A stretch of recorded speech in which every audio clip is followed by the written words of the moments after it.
nós vamos falar um pouco hoje sobre quebra de maldições. Quebrando maldição ou quebrando maldições.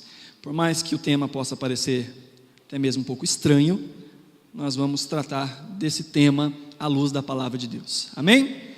João capítulo 8, nós lemos desde o versículo 30. João 8, 30. Diz assim: tendo dito essas coisas, muitos creram nele. Disse Jesus aos judeus que haviam crido nele: se vocês permanecerem firmes na minha palavra, verdadeiramente serão meus discípulos, e conhecerão a verdade, e a verdade os libertará. Eles lhe responderam: somos descendentes de Abraão, e nunca fomos escravos de ninguém. Como você pode dizer que seremos livres? Jesus respondeu: digo-lhes a verdade, todo aquele que vive pecando é escravo do pecado. O escravo não tem lugar permanente na família, mas o filho pertence a ela para sempre. Portanto, se o filho os libertar, vocês de fato serão livres. Eu sei que vocês são descendentes de Abraão, contudo estão procurando matar-me, porque em vocês não há lugar para a minha palavra. Eu lhes estou dizendo o que vi na presença do meu pai, e vocês fazem o que ouviram do pai de vocês. Abraão é o nosso pai, responderam eles. Disse Jesus: se vocês fossem filhos de Abraão, fariam as obras que Abraão fez. Mas vocês estão procurando matar-me, sendo que eu lhes falei a verdade que ouvi de Deus. Abraão não agiu assim. Vocês estão fazendo as obras do pai de vocês. Protestaram eles: não somos filhos ilegítimos, o único pai que temos é Deus. Disse-lhes Jesus: se Deus fosse o pai de vocês, vocês me amariam, pois eu vim de Deus e agora estou aqui. Eu não vim por mim mesmo, mas Ele me enviou. Porque a minha mensagem não é clara para vocês? Porque são incapazes de ouvir o que eu digo. Vocês pertencem ao pai de vocês, o diabo, e querem realizar o desejo dele. Ele foi homicida desde o princípio e não se apegou à verdade, pois não há verdade nele. Quando mente, fala a sua própria língua, pois é mentiroso e pai da mentira. No entanto, vocês não creem em mim, porque eu lhes digo a verdade. Qual de vocês pode me acusar de algum pecado? Se estou falando a verdade, por que não creem em mim? Aquele que pertence a Deus ouve o que Deus diz. Vocês não ouvem porque não pertencem a Deus. Amém? Que o Senhor nos abençoe na exposição da sua palavra, que o Espírito Santo de Deus nos dê condições de entender aquilo que o Senhor tem para nós nessa noite. Que não sejam palavras de sabedoria humana, que não sejam palavras de persuasão humana, mas que o Teu Espírito Santo, Senhor, nos direcione em cada passo das Escrituras, para que sejamos edificados, consolados e transformados pela santa palavra do Senhor, com auxílio do Teu Espírito Santo. Ajuda-nos, Senhor, em nome de Jesus. Amém. Amém. Temos aqui um texto, então, em que Jesus está falando a respeito de libertação, de liberdade. E é interessante que Jesus fala aqui, nesse mesmo texto, de duas libertações distintas, de duas liberdades distintas. Jesus está falando, como o texto diz, no versículo 30, que Jesus havia acabado de pregar para eles. Jesus disse um tanto de coisa para eles, e algumas pessoas creram em Cristo, que é aí onde está o versículo 30. Tendo dito isto, muitos creram nele. E Jesus então no versículo 31 começa a falar com aqueles que creram nele. Então Jesus está falando de uma libertação para quem já foi liberto. E depois Jesus ao mesmo tempo está falando com aqueles que ainda não creram nele, aqueles que ainda o queriam matar, aqueles que ainda não aceitavam a sua palavra como sendo a verdade. E Jesus fala novamente de uma libertação e de uma verdade. Jesus deixa exposto aqui dois entendimentos a respeito da verdade, que na verdade são, dois entendimentos da verdade, que no final das contas é uma coisa só. É uma única verdade, que ela é expressa na pessoa de Cristo e é expressa nas palavras de Cristo. Cristo é a verdade e as palavras de Cristo são a verdade. Cristo diz: eu sou o caminho, eu sou a verdade, eu sou a vida. Ninguém vem ao Pai a não ser por mim. João 14, 6.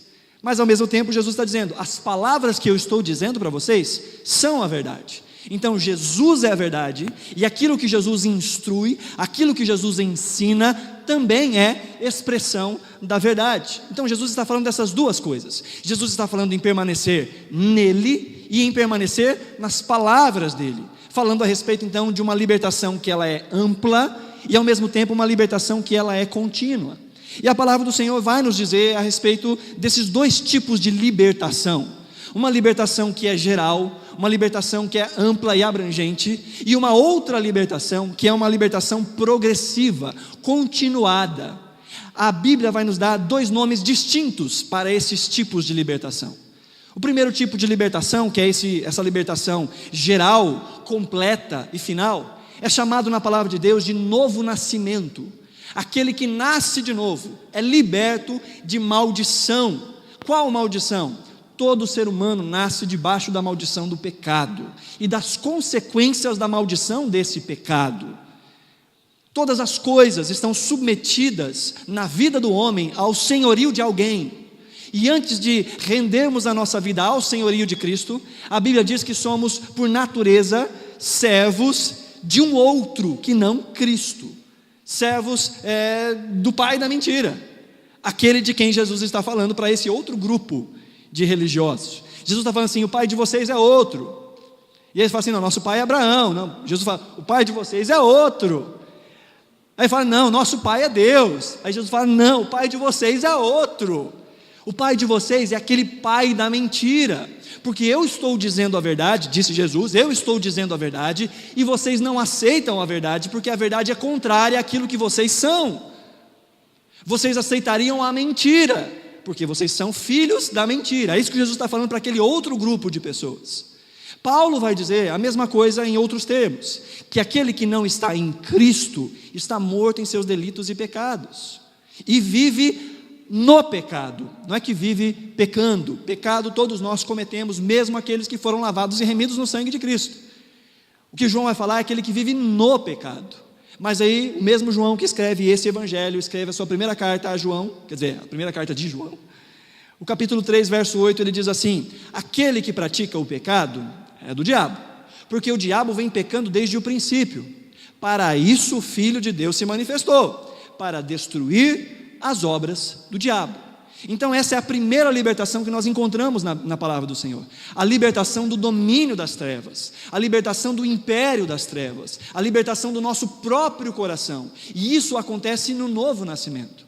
No momento em que o cristão entrega a sua vida, reconhece os seus pecados, ele sai do senhorio do diabo, ele sai debaixo do império das trevas, como diz o texto, e é colocado no reino do Filho do seu amor. Essa é a primeira libertação, a libertação geral, a libertação de maldições no que diz respeito à vida eterna, à salvação eterna.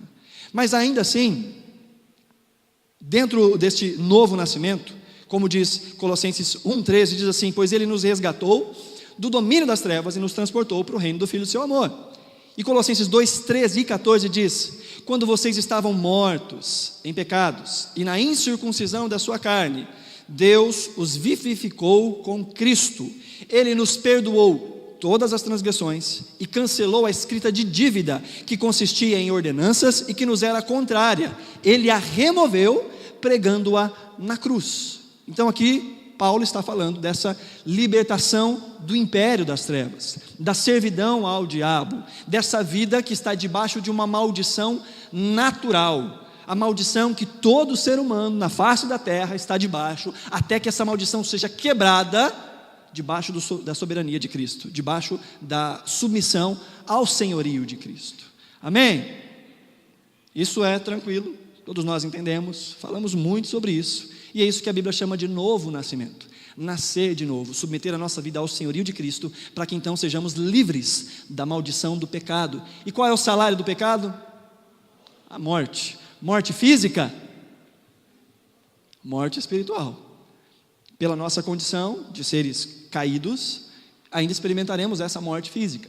Mas o salário do pecado é a morte, na expressão mais abrangente que ela pode ter, que é a morte eterna, o distanciamento eterno de Deus. Então Cristo quebra essa maldição, quebra esse salário do pecado, e ao invés de nos dar morte pelo pecado, nos dá vida em Cristo e vida eterna com Deus. Essa é a primeira libertação que Cristo opera na vida daqueles que se rendem a Ele. A segunda libertação que a palavra do Senhor nos diz, é essa libertação que ela é progressiva. Veja que Jesus está falando aqui, no versículo 31 e 32, de forma muito específica, com aqueles que haviam crido nele. Jesus fala: aqueles que haviam crido nele, se vocês permanecerem firmes na minha palavra, verdadeiramente serão meus discípulos, e conhecerão a verdade, e a verdade os libertará. Jesus está falando de um nível de liberdade, ou um nível de libertação, que é próprio para aqueles que já creram nele. Um tipo de transformação na vida, que é necessária mesmo àqueles que já se entregaram a Cristo, que já renderam as suas vidas ao senhorio de Cristo. E essa é uma libertação que é transformadora, e ela acontece ao longo de toda a nossa vida. Essa libertação atinge áreas muito específicas da nossa vida, mas no final das contas é uma coisa só, e no final dessa sequência a gente diz como é que a Bíblia chama essa libertação. Essa libertação contínua e progressiva vai acontecendo à medida, como diz o texto aqui no versículo 31, se vocês permanecerem firmes na minha palavra. Essa libertação vai acontecendo à medida que permanecemos firmes na palavra de Deus, que vamos conhecendo a palavra de Deus. E essa palavra de Deus, não só Jesus como a verdade, mas a própria expressão da verdade, que é a palavra de Deus, vai nos libertando de outras coisas das quais precisamos ser libertos. Todo cristão precisa ser liberto. Todo cristão precisa ser liberto. Ser liberto de um domínio que não é o domínio de Cristo. Todas as áreas da vida do cristão que não estão debaixo do domínio de Cristo, estão debaixo do domínio de outro. Por isso o cristão necessita de libertação. E essa libertação é contínua, ininterrupta, e vai conosco até o último dia da nossa vida, quando na consumação de todas as coisas seremos santos como Deus é santo. Mas enquanto isso não acontece, nós somos libertos pelo entendimento, pelo conhecimento da palavra. É isso que Paulo fala em Romanos capítulo 12, verso 2, para nós sermos transformados pela renovação da nossa maneira de pensar. E Paulo estava falando num contexto de apresentar os corpos como sacrifício vivo, santo e agradável a Deus, que é o vosso culto racional. Paulo está falando de uma mudança de vida, uma mudança que é cultual, uma mudança em que a minha vida cultua a Deus, as minhas práticas cultuam a Deus à medida que a minha mente vai sendo transformada, e eu vou sendo então liberto. O ID de Jesus é um ID que ensina, como nós falamos hoje na escola dominical, não só a pregação do evangelho para a conversão. O ID de Cristo é muito mais amplo. Nós vemos Jesus dizendo para ir por todo mundo, pregar o evangelho, batizar em nome do Pai, do Filho, do Espírito Santo. E o texto de Mateus diz: ensinando-os a guardar tudo o que eu vos tenho dito, tudo o que eu vos tenho mandado. Dentro do ID de Jesus, comporta também o entendimento de que é necessário um crescimento espiritual contínuo à medida que aprendemos tudo o que Jesus disse. Aprender a palavra de Deus, conhecer a verdade, e à medida que conhecemos a verdade em cada área específica da nossa vida, vamos sendo libertos, transformados, mudados. Amém? Então, João declara as palavras de Jesus no versículo 31, em que Jesus diz: permaneçam na minha palavra, para experimentar dessa libertação. Jesus então é a verdade, mas também as suas palavras são a verdade. A liberdade cristã, entenda isso, a liberdade cristã está, em certa medida, resguardada pela prudência. Falamos sobre isso algumas vezes aqui. O que é prudência? Aquele que ouve as minhas palavras e as pratica é semelhante ao homem prudente que construiu a sua casa sobre a rocha.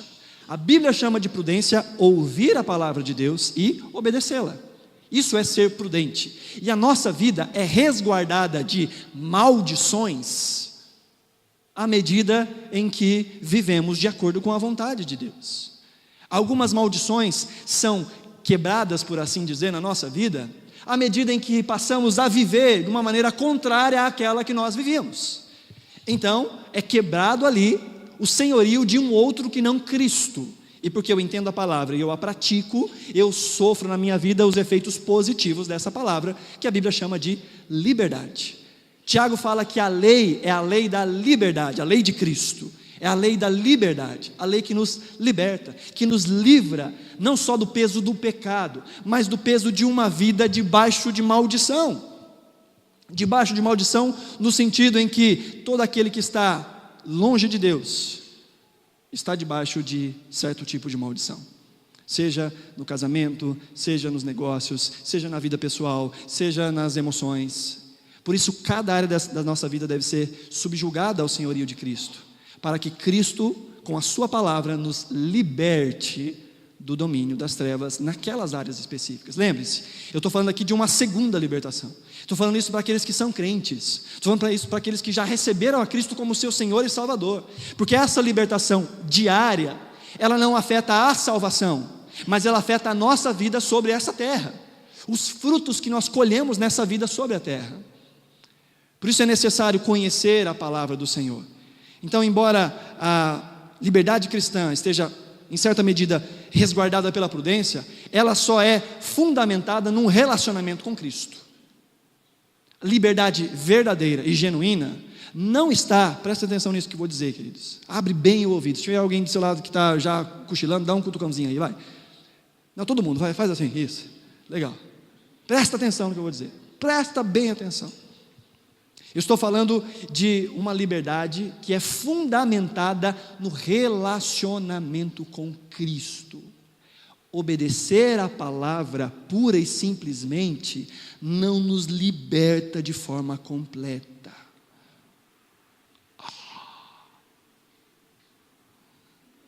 Se eu pratico tudo que a Bíblia fala, mas ainda não entreguei a minha vida ao senhorio de Cristo, eu não estou verdadeiramente livre. Jesus diz nesse texto que nós lemos: se o Filho vos libertar, verdadeiramente serão livres. Porque a Bíblia nos traz esse resguardo de vida. E eu posso muito bem aprender uma série de regras, uma série de práticas, e experimentar na minha vida os cuidados do resguardo que a palavra me traz, benefícios N. Posso encontrar tantas e tantas coisas na minha vida, na minha casa, na minha família, quando eu obedeço a palavra de Deus, e ainda assim não ser liberto.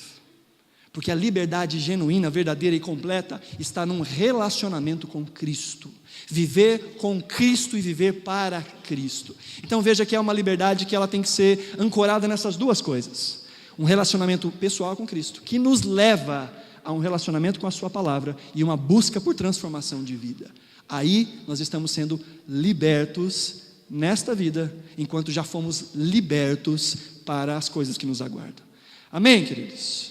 Deu para entender? Entenda uma coisa: libertação não está em rituais. Libertação não está nem em expulsar demônios. De novo, cutuca aí. Abre bem os seus ouvidos. Libertação não é expelir demônios. Tem alguns lugares que você vê assim, culto de libertação. E do que eles estão falando? Capetaiada gritando, dando SIC, RG. Eu estou querendo matar, eu estou querendo destruir. Qual que é o seu nome? Tranca-rua. Isso aí. Que as pessoas estão pensando quando fala assim, culto de libertação. Expelir demônio não é libertação. Embora seja um fruto e um ensinamento de Cristo e uma autoridade delegada por Cristo à igreja, libertação não é expelir demônio. Na verdade, expelir demônio é algo muito perigoso para aquele que estava com o cão. Olha o que diz a palavra do Senhor. Se você quiser, abra sua Bíblia em Mateus capítulo 12.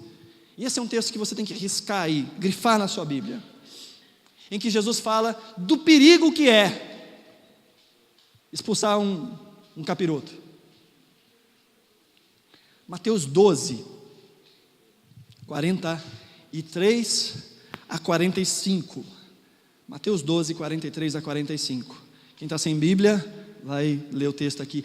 Gente, então por que mandou abrir? Para você saber onde está o texto, para você lembrar depois. Mateus 12, 43 a 45. Diz assim: quando um espírito imundo sai de um homem, ele passa por lugares áridos, procurando descanso. Como não o encontra, diz: voltarei para a casa de onde saí. Chegando, encontra a casa desocupada, varrida e em ordem. Então vai e traz consigo outros 7 espíritos piores do que ele, e entrando, passam a viver ali, e o estado final daquele homem torna-se pior do que o primeiro. Assim acontecerá a essa geração perversa. Olha que texto, irmãos. Vai lá naquele negócio, sai, capeta. Assustou, né? Agora acordou. Saiu. Aí a Bíblia fala que esse indivíduo vai para lugares áridos. Aí o que eu estou fazendo aqui? Vou voltar para minha casa. Minha casa é minha vida. Aí ele vai em direção. E olha o que o texto diz. Chegando, versículo 43, chegando, encontra a casa desocupada, varrida e em ordem. Casa varrida e em ordem, o que significa isso? Deu uma organizada, deu uma arrumada. Aquilo que precisava ser organizado, que era visível, foi organizado. Aparentemente, tudo bem. Aparentemente, tudo tranquilo, tudo em ordem. Mas tem um detalhe aqui que é muito importante. A casa está vazia. O capiroto foi embora. A casa foi organizada pela prudência na palavra, pelo ensinamento, pela expulsão do demônio por si mesmo. Mas a casa está vazia. Nada foi colocado no lugar. Cristo não é o Senhor daquela casa. Cristo não é o Senhor daquela vida. E aí, então esse demônio vai, chama mais 7 e habita naquele indivíduo. E a Bíblia diz que o estado dele é pior do que o anterior. Não é de se estranhar que muitas pessoas vão às igrejas, aprendem um tanto de coisa, mudam um tanto de coisa na vida. Aí parece que assim, melhorou. Capiroto vazou. De repente, está bem pior do que antes. De repente, aquilo que parecia que estava tudo organizado, parece que agora está mais complicado ainda. Porque a casa está vazia. A casa está em ordem, a casa está varrida, está bonitinho, está legal, mas falta uma coisa. Falta um relacionamento pessoal com Cristo. Então, expelir demônios não é libertação. Pode ser até um alívio temporário para as dores. Mas o que liberta o homem é um relacionamento com, a mulher também, tá? Um relacionamento com Cristo. E o entendimento progressivo e constante da sua palavra. É isso que liberta. Expelir demônios não liberta. O que liberta é relacionamento com Cristo e continuidade em entender a sua palavra, porque conhecerão a verdade. E o que vai libertar? O expelir demônio? A verdade, o conhecimento da verdade, o entender a verdade os libertará. Amém, queridos? Nós vemos exemplos de expelir demônios. Jesus expeliu demônios. Nós vemos os apóstolos expelindo demônios. Mas era sempre marcado, se você ler e procurar os textos que os demônios são expelidos, você vai ver conversão logo depois. Quando Jesus expele os demônios de um gadareno, lembra do texto? Tinha lá o cara que vivia no meio dos túmulos, com a roupa toda rasgada, fedido. Jesus expulsa os demônios foi para uma manada de porcos lá, por isso tem base bíblica para não ser palmeirense. Expulsa lá e demorou, né? Os porquinhos foram lá e se jogaram desfiladeira abaixo. Foi expulso o demônio.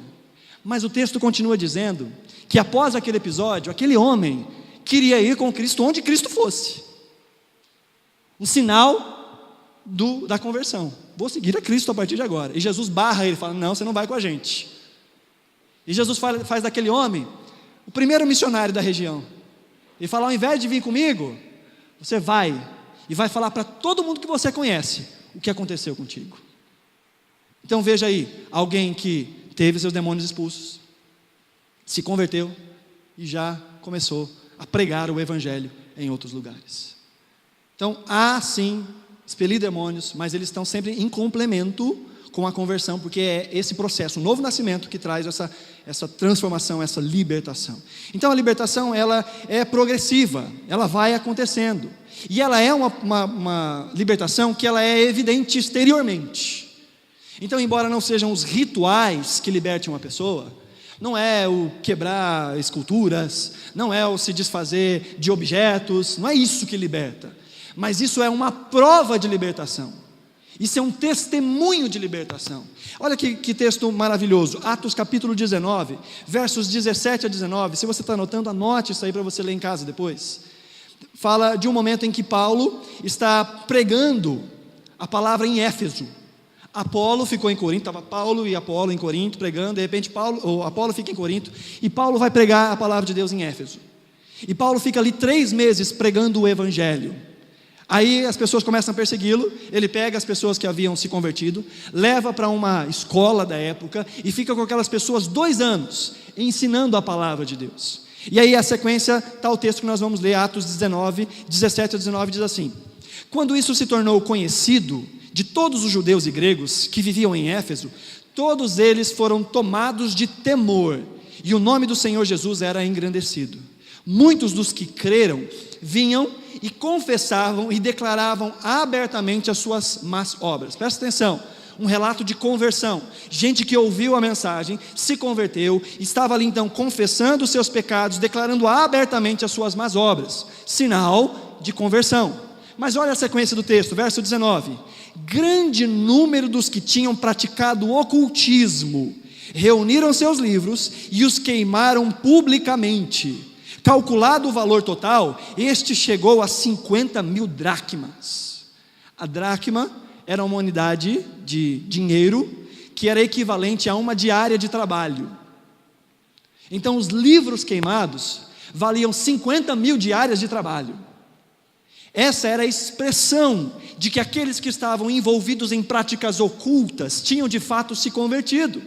Eles desapegam de tudo aquilo que está relacionado a um poder e a uma autoridade espiritual que não seja o poder e a autoridade espiritual de Cristo. Amém, queridos? A libertação dessas pessoas não estava no ato delas levarem os livros e queimarem. Não eram os livros que estavam encapetados. A questão era a libertação deles. Mas como eles foram libertos, transformados, como uma ação concreta, pública, de transformação, eles desapegaram de tudo aquilo que era poder e autoridade espiritual que não Cristo, e queimaram em praça pública aquilo que eles haviam crido antes. Amém? Estão entendendo isso? A libertação não está no destruir objetos, a libertação não está no expelir demônios, a libertação está primeiramente na conversão. E conforme vai se conhecendo a palavra de Deus, entendendo a palavra de Deus, vai se deixando para trás tudo aquilo que não está de acordo com a palavra de Deus. Conforme vai se aprendendo, vai se rejeitando toda a autoridade espiritual que não seja a autoridade de Cristo. Todo símbolo, toda mandinga, toda intermediário, toda e qualquer outra coisa que não Cristo e Cristo somente. Amém, queridos? Amém? A libertação, então, ela traz esse desapego aos objetos, aos símbolos e às práticas que são estranhas à fé em Cristo somente. De novo, a libertação não está nessas coisas. A libertação está em Cristo. E a partir daquele que é liberto em Cristo, ele então tem essas atitudes de rejeitar aquilo que não é autoridade espiritual sobre a sua vida. Não há nenhuma outra fonte de autoridade e libertação a não ser Cristo Jesus. Não há um outro poder místico que não seja somente o poder de Cristo. Não há nada que pode mudar a nossa vida, transformar a nossa história, arrumar um marido, arrumar um emprego, nada externo a Cristo. Não tem mandinga, não tem benzimento, não tem carta, não tem patuá, não tem figa, não tem medalhinha, não tem amuleto, não tem cueca da sorte, não tem nada espiritual de autoridade na vida de um cristão genuíno que não seja Cristo e Cristo somente. Porque esses objetos, queridos, todos esses objetos, todas essas práticas estão ligadas a um senhorio que não é o senhorio de Cristo. É quando eu digo, não, Cristo não é suficiente para mim, eu preciso disso. preciso deste amuleto, preciso desse talismã, preciso desta faixa, preciso ser qualquer outra coisa, preciso da cueca da sorte, quando Cristo não é suficiente.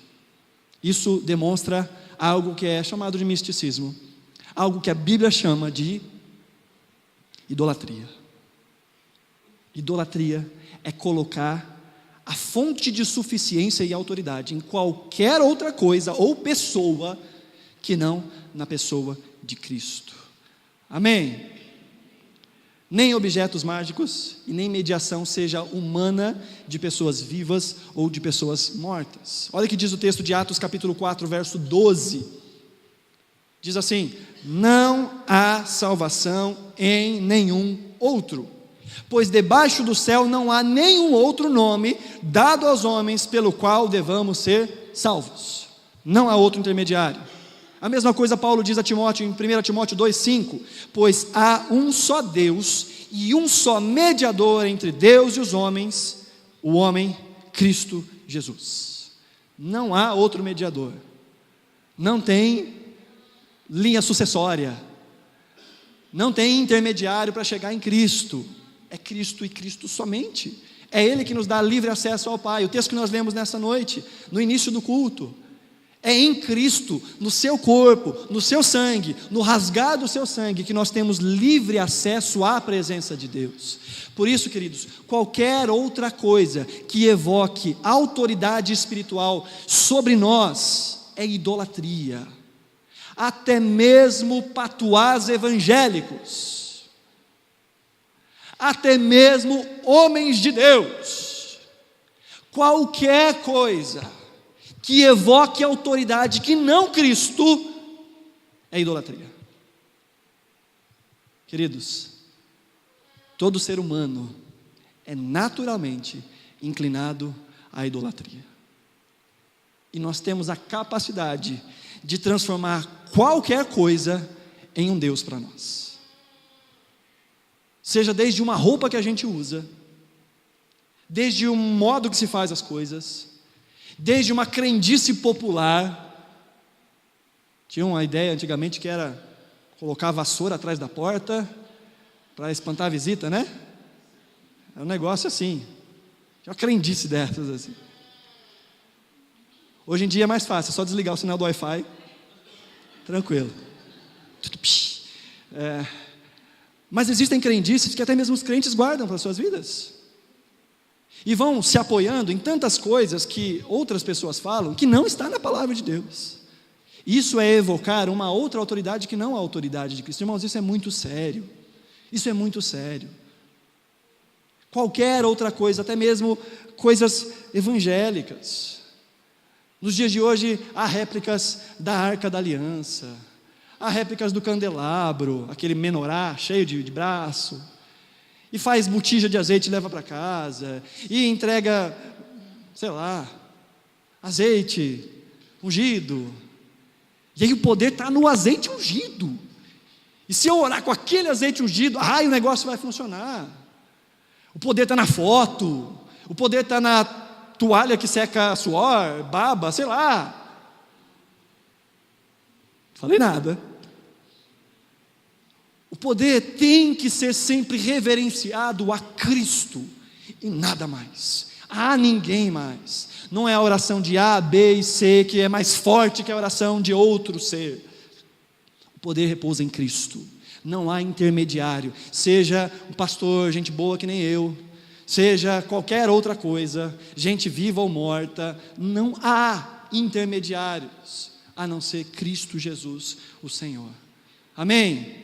As coisas que ficaram para trás, até mesmo as coisas que estão expressas na palavra de Deus, principalmente as coisas do Antigo Testamento, não são amuletos para nós nos dias de hoje. Olha o que Paulo fala aos Colossenses sobre essa questão de pegar práticas do Antigo Testamento e trazer para a sua vida cotidiana. Olha só, ele diz: portanto, verso 16, capítulo 2, verso 16: portanto, não permitam que ninguém os julgue pelo que vocês comem ou bebem, ou em relação a alguma festividade religiosa, ou a celebração das luas novas, ou os dias de sábado. Essas coisas são sombra do que haveria de vir. A realidade, porém, encontra-se em Cristo. Não permitam que ninguém tenha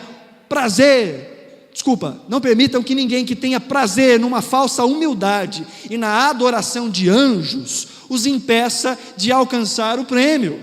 Tal pessoa conta detalhadamente suas visões, a sua mente carnal a torna orgulhosa. Até as coisas que estão no Antigo Testamento, eu não posso me orgulhar dessas coisas, trazer essas práticas como se algo fosse libertador. Essas coisas que estão no Antigo Testamento, estes símbolos, o tabernáculo, a arca da aliança, o menorá, tantas outras coisas, apontam para Cristo, são sombra de Cristo, e uma vez que temos Cristo, já não precisamos das sombras. Paulo fala aos Gálatas: eu tenho medo de que o meu trabalho por vocês foi inútil, porque vocês começaram pela graça, mas estão voltando para as obras da lei, porque eles estavam voltando a resguardar alimentos que não podiam ser comidos no Antigo Testamento, estavam voltando para a circuncisão, estavam voltando à obrigatoriedade de guardar dias de sábado, estavam voltando para tantas outras práticas em suas vidas que fazem parte de uma velha aliança. Paulo fala: a realidade está em Cristo. Em Cristo se cumprem todas as coisas. Por isso, aquele que tem Cristo não precisa das sombras de Cristo. Amém? Amém? Mas como o ser humano é um ser que é por natureza inclinado à adoração de falsos ídolos, por natureza se apega a talismãs e a amuletos, os evangélicos nos últimos dias têm evangelizado os amuletos, cristianizado os amuletos, e ao invés de, uma fitinha de ungida na macumba, tem a carta ungida pelo pastor, e eu deixo essa carta lá na minha casa, em cima do criado mudo, em cima da estante, para que ela abençoe a minha casa. Irmãos, o que isso parece? Fala a verdade. Antes tinha outros amuletos, mas agora tem o óleo que veio da quitanda. E aí, se eu oro e dou uma besuntada com o óleo lá, aí essa oração é forte. A oração de madrugada, essa oração é forte. A oração na igreja, essa aí, tira e queda. Oração no monte, oração em frente de casa, oração, não, no quarto, só no quarto, de joelho. Irmãos, não está nas coisas, não está nos modos, não está nos jeitos, a autoridade está em Cristo, e em Cristo somente. E tudo que sai disso é idolatria evangélica. Busque a Deus, busque a Jesus, conheça a Jesus, e Jesus você vai conhecer na palavra, e vai sendo liberto dessas coisas, e como atitude exterior, vai deixando de lado todo tipo de autoridade contrária. Meu querido, você não precisa de talismã, não precisa de amuleto, não precisa de anjos, não precisa de carta ungida na macumba, na bezendeira, você não precisa disso. Se você precisa disso, você precisa se converter, porque é em Cristo que estão todas as coisas. Desapega, OLX. Alguns entenderam a referência. Joga fora, põe fogo, se você entendeu, se não, deixa lá, porque jogar fora não vai adiantar nada, se você não entendeu o que é Cristo, porque não é o negócio, é o que o negócio representa. E o negócio representa a autoridade que não é de Cristo. Pronto. Não adianta nada jogar fora se Cristo ainda não é o Senhor do coração. Não adianta nada limpar a casa se ela continuar vazia. Não adianta nada varrer e colocar em ordem se ela continua desocupada. Só vai piorar. Livre-se interiormente daquilo que não é Cristo, e Ele te orientará a jogar fora tudo aquilo que simboliza isso. Amém? Ainda um endosso que eu quero fazer aqui. que é sobre as maldições hereditárias. Há movimentos de batalha espiritual que falam sobre a questão da maldição hereditária, que vai passando de pai para filho, espíritos familiares. Uma coisa que a gente tem que entender é o seguinte: Êxodo capítulo 20, Deus fala ao seu povo sob um contexto de idolatria. Deus fala: não faça a imagem, porque eu sou Deus zeloso. E a outra palavra que a gente pode traduzir é: eu sou ciumento. Deus não reparte a sua glória a outro. Deus diz isso: a minha glória a outro não darei, nem o meu nome a ídolos estranhos. Dentro desse contexto, Deus diz ao seu povo: porque eu visito a iniquidade dos pais nos filhos até terceira e quarta geração, dando essa ideia de sucessão de maldição, o que é uma realidade, mas essa é parte da verdade, se não é o todo da verdade. Porque Ezequiel capítulo 18, Ezequiel vai tratar, em todo o texto de Ezequiel capítulo 18, sobre essa responsabilidade que não é tão compartilhada assim. Deus falando através de Ezequiel, ele fala: se houver um homem que é justo, temeroso, reto ao Senhor, ele não vai ser imputado o pecado. Se depois dele vem alguém, um filho dele, que esse é injusto, esse adora outros deuses, esse faz um tanto de coisa ruim, a justiça desse pai não vai servir para esse filho. Aí ele continua dizendo: se esse que é mau e injusto tiver um filho, e esse filho olhar para a injustiça e a maldade do seu pai, e não ter a mesma vida, e viver uma vida justa, santa, piedosa, não se prostituir com outros deuses, não fazer isso, não fazer aquilo, aí o texto diz, Deus dizendo ao seu povo: o pecado, a injustiça desse pai não será transmitida para esse filho. E aí o texto que fecha toda essa ideia, Ezequiel 18, verso 19 e 20, diz assim: contudo vocês perguntam, por que o filho não partilha da culpa de seu pai? Uma vez que o filho fez o que é justo e direito, e teve cuidado de obedecer a todos os meus decretos, com certeza ele viverá. Aquele que pecar é que morrerá. O filho não levará a culpa do pai, nem o pai levará a culpa do filho. A justiça do justo lhe será creditada, e a impiedade do ímpio lhe será cobrada. Então a ideia é a seguinte: aqueles que servem a outros deuses têm sobre a sua vida essa maldição contínua, que é quebrada a partir do momento em que eu me entrego ao Deus verdadeiro. É quebrada em Cristo Jesus. Então aquela maldição ou aquelas maldições, por mais que acompanhe a família gerações, que se vê repetindo várias e várias vezes, em Cristo, o cristão salvo em Cristo, que entende isso de verdade, que rendeu a sua vida a Cristo de verdade, nele rompe essa maldição, acaba a maldição.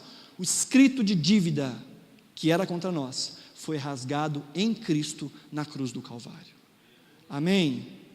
Falo isso por experiência na minha vida. Venho de uma família onde, na parte do meu pai tem mais 6 irmãos, um deles é falecido, e dentro dessa família, hoje, uma pessoa, uma das irmãs do meu pai é que é casada.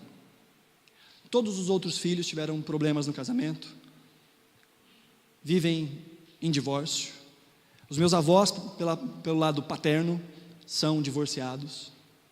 E a minha família, quando veio ao conhecimento de Cristo, quando se converteu, estava em vias de divórcio.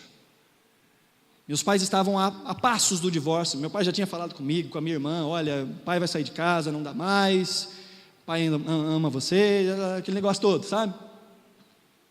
Algo que estava presente na família. Mas quando os meus pais se converteram, o casamento deles foi restaurado. Porque Deus, em Cristo Jesus, quebra todo jugo de maldição. Todo jugo de maldição. O fim da maldição é Cristo e Cristo somente. Por isso, sobre a sua cabeça, querido, já não há condenação para aqueles que estão em Cristo Jesus. Não aceite palavras contrárias, não aceite pensamentos contrários, corra para a cruz e fala: em mim acabou isso. Em mim não tem mais disso. Eu sou filho do Deus vivo. Sobre a minha vida não vale encantamento. Sobre a minha vida não há maldição, porque eu sou lavado e remido no sangue de Jesus. E se para trazer um pouco mais de paz à sua consciência for necessário, faça uma oração.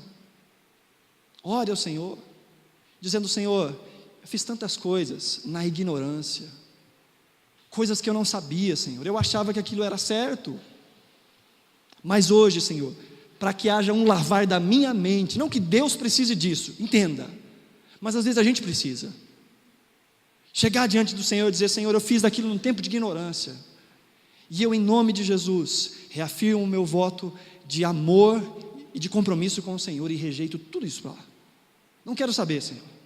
Se isso trouxer um pouco mais de paz ao seu coração, faça isso. Mas lembre-se, Deus não precisa disso. Talvez você precise olhar para a vida e dizer: Senhor, se tem alguma coisa ainda que me prende, abre os meus olhos. Se tem aqui alguma coisa na minha casa que ainda me relembre um tempo em que o Senhor não era o Senhor da minha vida, me mostra. Se há algo aqui, Senhor, oculto até mesmo aos meus olhos, traz a luz, porque eu não quero na minha casa nada, não quero na minha vida nada que me chame um senhorio diferente do Senhor. Amém? A Bíblia nos fala de duas libertações: essa libertação geral, que é chamada de novo nascimento, e essa libertação contínua e progressiva, que é chamada na palavra de Deus de santificação. Santificação é buscar conhecer a palavra de Deus e colocá-la em prática todos os dias da nossa vida. E a cada passo somos libertos mais e mais de quem nós éramos, do reino do diabo, do império do diabo, das sugestões do diabo e do nosso próprio coração que é inclinado ao mal. Libertação somente em relacionamento com Cristo e conhecimento da sua palavra. Somente em novo nascimento, entendimento da palavra e santidade. O resto é macumba gospel. O resto, se tem, é pouquíssimo valor. Nem expelir demônios, queridos. Às vezes é necessário, mas lembra, a casa tem que ser cheia de novo, cheia com Cristo. A vida tem que ser cheia de novo, cheia de bons hábitos de acordo com a palavra de Deus. Por isso a palavra do Senhor vai dizer: aquele que roubava, não roube mais. Ao contrário, trabalhe para que tenha algo útil de fazer com as mãos e possa compartilhar aquilo que recebeu. Não é simplesmente pare de roubar, é trabalhe e dê. Aquele que tirava dos outros, ao invés de tirar dos outros, dê. A generosidade. Lutar contra o roubo, generosidade. Aquele que falava mentiras, não fale mais. Só isso? Não. Antes, use a sua boca, as suas palavras, para edificar os outros. Que só fale aquilo que edifica quando for necessário. Isso é santidade. Substituir aquilo que não é de Cristo por aquilo que é de Cristo. Novo nascimento, substituir o império das trevas e ser colocado no reino do Filho do seu amor, através do entender e confessar Cristo como o único Senhor e Salvador da sua vida. Amém?